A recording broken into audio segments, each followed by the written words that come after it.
আর বন্ধুরা গো আনারা কেচে আছেন আশা করি আর সকল বন্ধুরা ভালো আছেন। এই সান আজ যাই কিয়ে লই এলাইছি আই আনার গোবন ভালো আছি। এই সান কিয়ে লইছি শুকনা মরিচ এগুলোরে ভাঙ্গি লইছি। এই তো দুটা টমেটোরে কাটি লইছি, ধনিয়া আতা লইছি, এনে আছে লবণ আর এগুলো হচ্ছে আলু এখানে আমি সিদ্ধ করে লই এলাইছি। এই একবারে সিদ্ধ করে লই এলাইছি। তো আইয়ে না বানাই আজ যে কিয়ে বানাই আনাগুলোকে শেয়ার করবো। তো আমি বয়া দিছি গিয়ে কড়াইয়া দিয়ে লাইছি তেল দিয়ে লাগে শুকনা মরিচ এখন।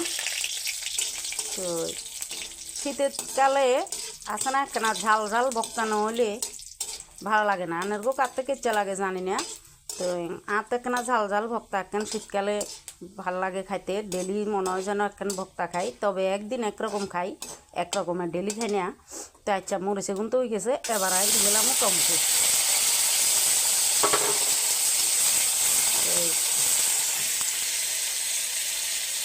আমি একখানা গ্যাসের আগুনের কমাই দিব, কারণ নাহলে টমেটো এখন সিদ্ধ লাগবে, টমেটো এখন সিদ্ধ হইতো না। তো টমেটো এখন একটু আমি দিয়ে গেলাম হাঁচামিচে হলুদ আর একখানা লবণ। তো এবার এখানে সিদ্ধ লাগবে, এখানে সিদ্ধ হয়ে বেলায় দিব। এখানে সিদ্ধ হোক ভাজা হোক। তো এখানে নরম হয়ে গেছে, সিদ্ধ হয়ে গেছে টমেটো। এখানে এবার দিয়ে এলাম আমি মাখি রেখেছি যে আলু।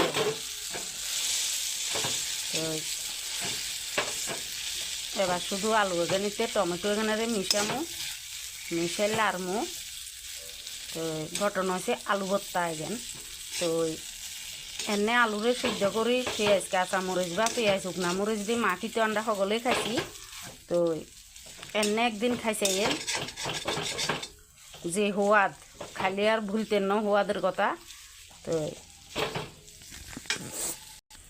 তো ভক্তা প্রেমীরা কন্ডে আছেন চলিয়েন খাইবার লাই ভক্তা করে রেডি। হা যে সোয়াদ গরম গরম ভাতের লগে ভক্তা। তো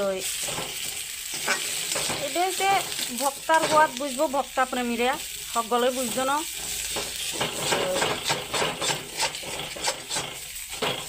এনে করি লারি বানান লাগে। তো অবশ্যই ট্রাই করি চাইবেন, চাই আরে কমেন্টে জানাবেন। তো আমি তো ধনিয়াটাও দিয়ে লাইছি, এবার দিয়ে এলাম একখান আসল জিনিস। তো জিঙে সোয়াদ তো হা আরও বেশি বাড়ি যাবে গই।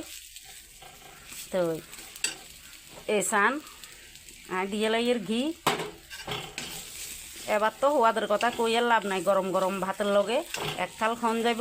আপনারা অবশ্যই ট্রাই করবেন এই ভর্তার রেসিপি ট্রাই করি আর কমেন্টে অবশ্যই জানাবেন আপনার মতামত। তো আচ্ছা বন্ধুরা ভর্তা তো হয়ে গেছে গই, গরম গরম ভাতের লগে আই অকল লই বই যামু খাইতাম। তো আনেরাও চলি আইয়েন খাইতেন গরম গরম ভাতের লগে গরম গরম ভর্তা আলুর ভর্তা। তো সারা দিনের লাই টাটা বন্ধুরা, আনারা ব্যাগকে ভালো থাইয়েন, আশীর্বাদ করিয়েন আই আনার গো বঞ্জন ভালো থাই।